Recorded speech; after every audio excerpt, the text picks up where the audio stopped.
Welcome back.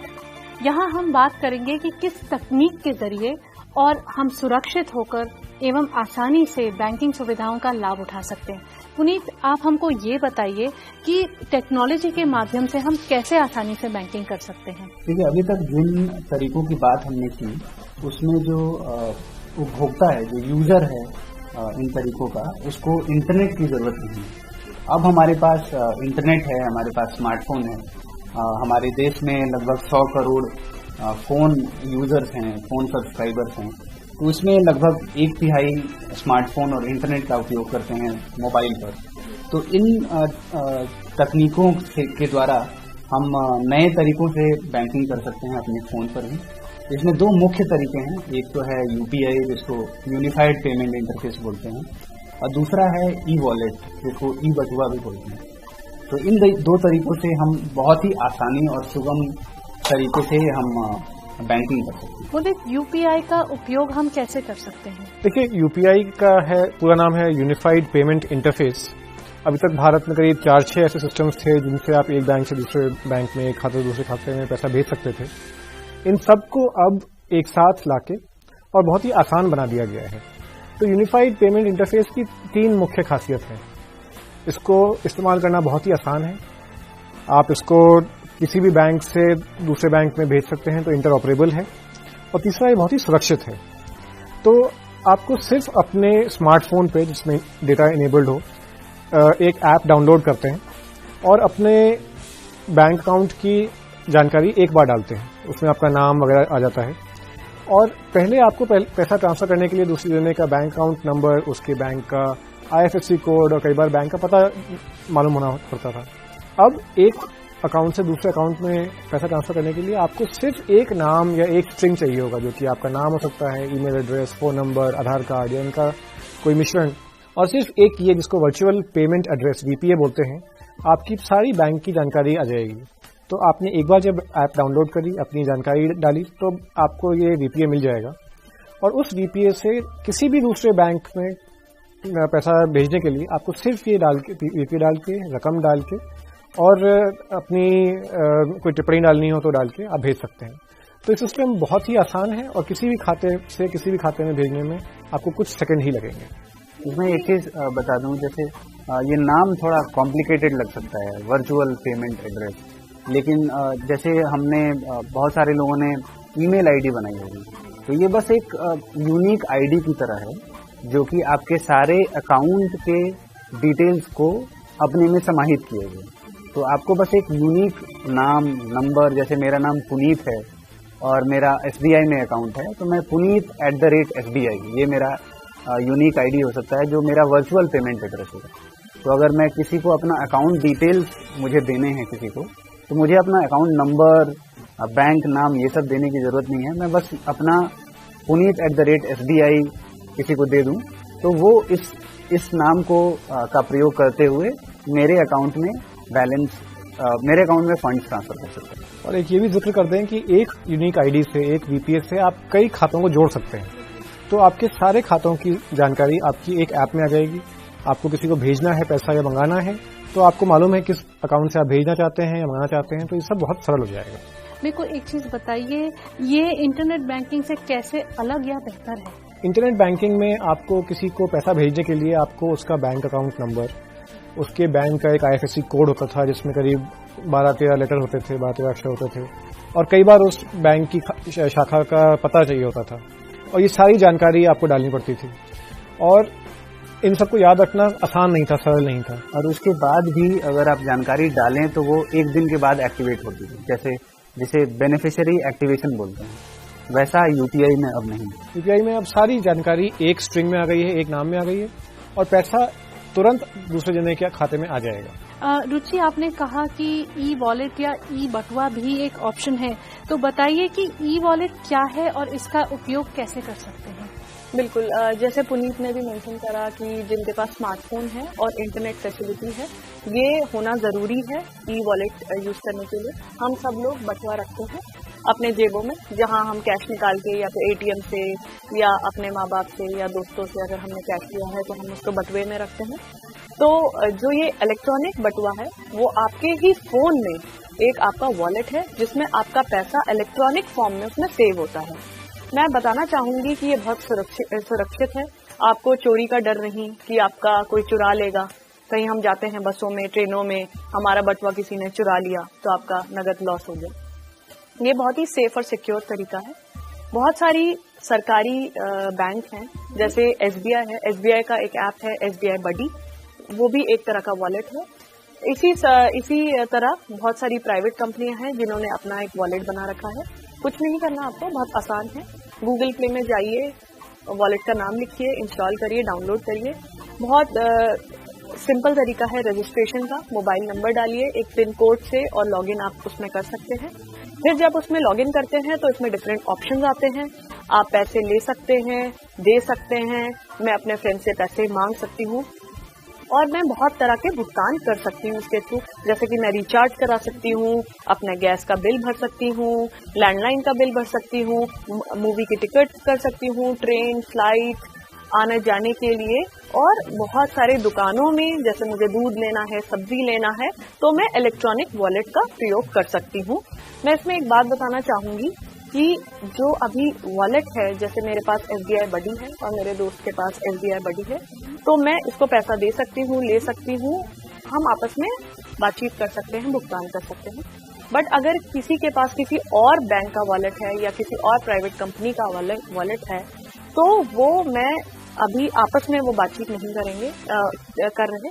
But आगे आने वाले दिनों में इसका भी प्रावधान होगा कि एक कॉमन वॉलेट बनाया जाए ताकि आपस में वॉलेट एक दूसरे से बातचीत कर सके। इसका एक बहुत अच्छा भी मैं बताना चाहूंगी कि जैसे मैं कहीं पे फंसी हूँ और मेरे पास कार्ड नहीं है, ना कैश है, और मेरे पास मोबाइल फोन है, इंटरनेट फैसिलिटी के साथ है, और मैं उस सिचुएशन में कुछ नहीं कर सकती, तो मैं क्या करूंगी कि मैं अपने दोस्त से आस्क मनी का एक ऑप्शन आता है, मैं उनसे पैसा मांग सकती हूँ और वो 10 सेकेंड में मेरे को पैसा दे सकते हैं और मैं उस पैसे का लाभ उठा सकती हूँ। तो ये इतना आसान तरीका है जो बिल्कुल सेफ, सिक्योर और बिल्कुल टेंशन नहीं, ना चोरी चकारी की टेंशन, और आप उसको इलेक्ट्रॉनिक फॉर्म में अपने बटुए में, अपने जेब में, मोबाइल में स्टोर कर सकते हैं। रुचि, ये तो बहुत ही बेहतरीन तरीका है। पुनीत, ये बताइए कि ई वॉलेट के जरिए पेमेंट करने पर क्या कोई अन्य टैक्स लगेगा और क्या हम ई वॉलेट के जरिए बैंक में भी पैसा जमा कर सकते हैं?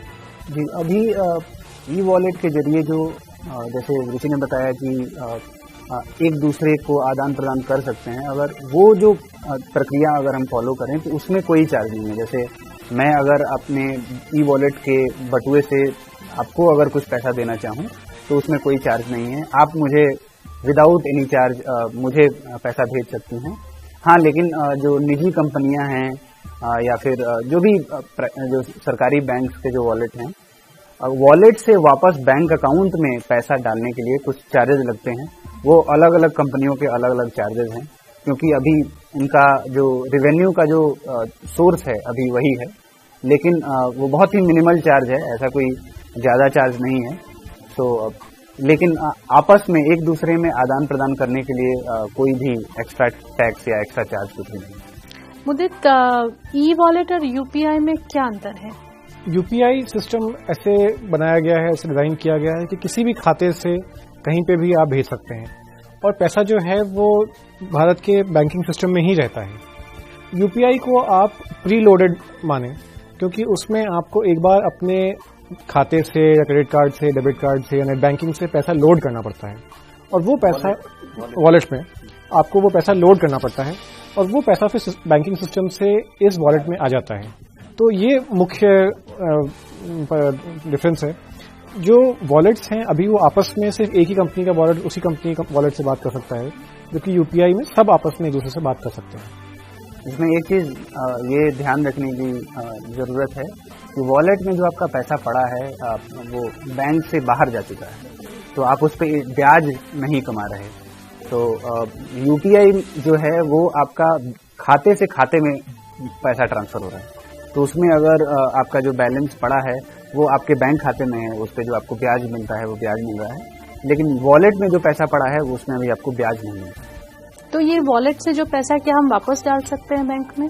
जी हाँ, वही उसी के बारे में आपको बता रहा था पिछले सवाल में कि वॉलेट में जो पैसा पड़ा है, अगर मेरे पास जैसे उदाहरण के लिए मेरे पास 1000 रुपये पड़े हैं वॉलेट में, लेकिन मुझे जो सिर्फ 300 रुपये की ज़रूरत है, तो मैं 700 रुपये वापस अपने बैंक में डाल सकता हूँ।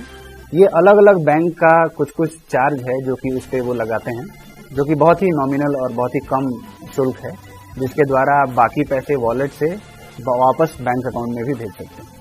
डिजिटल पेमेंट को लेकर जो आपने इन 5 तरीकों की आपने बात की, ये सभी कितने सुरक्षित हैं?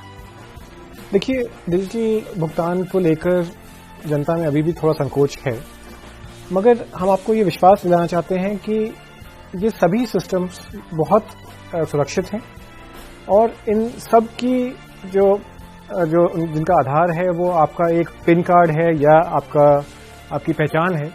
तो अपने आप को, अपने पैसे को, अपने धन को सुरक्षित रखने के लिए आप उस पिन नंबर को बहुत ध्यान से रखें, किसी से शेयर ना करें, विश्वस्त दुकानदारों पे ही अपने पिन नंबर का उपयोग करें और ये इन बातों का ध्यान रखते हुए आप ज़्यादा से ज़्यादा डिजिटल भुगतान के तरीकों को अपनाएं। यही बैंकिंग का भविष्य है। एक और चीज़ मैं बता दूं कि जो भी सामान्य जनता के लिए जो पेमेंट सिस्टम्स हैं, जो आपस में लेन देन के लिए या बैंक से बैंक में लेन देन के लिए, ये सारे पेमेंट सिस्टम RBI द्वारा चेक किए जाते हैं। जो पूरे विश्व में बहुत सारे सिक्योरिटी के स्टैंडर्ड्स सेट किए गए हैं, जिसमें कि हर पेमेंट सिस्टम को उन स्टैंडर्ड्स को फॉलो करना होता है। तो उसमें स्टैंडर्ड्स के जो मेन मुख्य बिंदु हैं कि आपका बैंक अकाउंट का डिटेल जो है वो प्राइवेट रहे, आपके बैंक अकाउंट को कोई जो ऑथेंटिकेटेड यूजर नहीं है वो एक्सेस ना कर पाए। तो इन सारे स्टैंडर्ड्स को हर सिस्टम को फॉलो करना है, उसके बाद ही ये जनता के लिए रोल आउट हो पाएंगे। तो आपको जो भी सिस्टम्स हमने बताए वो सारे RBI द्वारा चेक करके ही पब्लिक में जारी किए गए हैं। तो इसमें आपको ये डरने की बात नहीं है, ये सारे सरकारी चेक्स के बाद और इंटरनेशनल लेवल के कंप्लायंसेस के बाद ही ये पब्लिक में जारी किए गए। तो इस दौर में हमें अपने पैसे को सुरक्षित करने के लिए क्या क्या करना चाहिए? इसमें जैसा मुदित ने बताया कि सारे सिस्टम्स बहुत ही सिक्योर और सेफ हैं, लेकिन जो यूजर है, जो उपभोक्ता है, उसको भी अपनी तरफ से अलर्ट रहना है। ऐसा नहीं कि आपको अपना पिन नंबर किसी को शेयर कर दें। जब आप कहीं पे किसी मर्चेंट के पास ट्रांजैक्शन कर रहे हैं, तो उसके साथ भी आपको ये सावधानियां बरतनी है कि आपका डेटा वो नोट ना कर ले, चोरी ना कर ले। तो ये सारे जो मेन मुख्य बिंदु हैं कि जो कंज्यूमर है वो भी अलर्ट रहे, उन सारी चीज़ों को फॉलो करें। जैसे आप कभी किसी ATM पे हों तो ध्यान रहे कि आप जब अपना पिन नंबर डाल रहे हों तो कोई आपके पीछे से उसको देख ना रहा हो। आप कहीं किसी दुकान पे अगर पिन डाल रहे हो तो देख लीजिए कि कोई उस पर नजर ना डाल रहा हो। छोटी छोटी चीज़ों का ध्यान रख के आप अपने पैसे को सुरक्षित रख सकते हैं और बहुत सहूलियत से डिजिटल भुगतान अपना सकते हैं। और इसके बाद भी अगर कोई गलती भी हो जाए, जैसे गलत कोई भुगतान हो गया या कोई आपके बैंक अकाउंट से कोई ऐसा पैसा कट गया जो कि कटना नहीं चाहिए था, उसके लिए भी प्रोसेसेस हैं जो कि आप बैंक को अप्रोच कर सकते हैं उस चीज़ को सही कराने के लिए।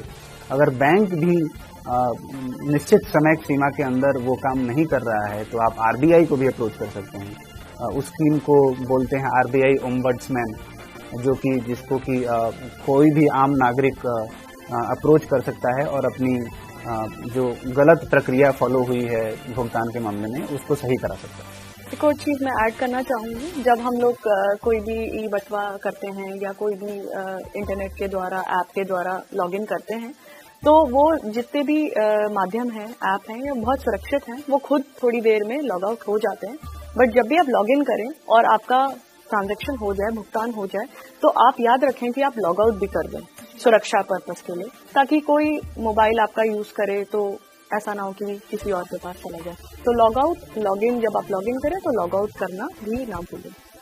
तो दोस्तों, अब तो आप समझ ही गए होंगे कि डिजिटल भुगतान करना कितना सरल है, कितना सुरक्षित है और कितना सुविधाजनक है। तो जब इतने सारे लाभ घर मिल रहे हों तो आप नकद का बोझ क्यों सहेंगे? तो मुझे यकीन है कि आप अब से इन 5 तरीकों का इस्तेमाल करेंगे और देश को कैशलेस बनाने के प्रयास में योगदान देंगे, ताकि हमारे भारत के काले धन का सफाया हो सके और भ्रष्टाचार खत्म हो सके। धन्यवाद आप सभी का स्टूडियो में आने के लिए, मुदित नारायण, पुनीत शुक्ला और रुचि गुप्ता। तो फिर मिलेंगे नए डिजिटल सवालों और जवाबों के साथ। जय हिंद।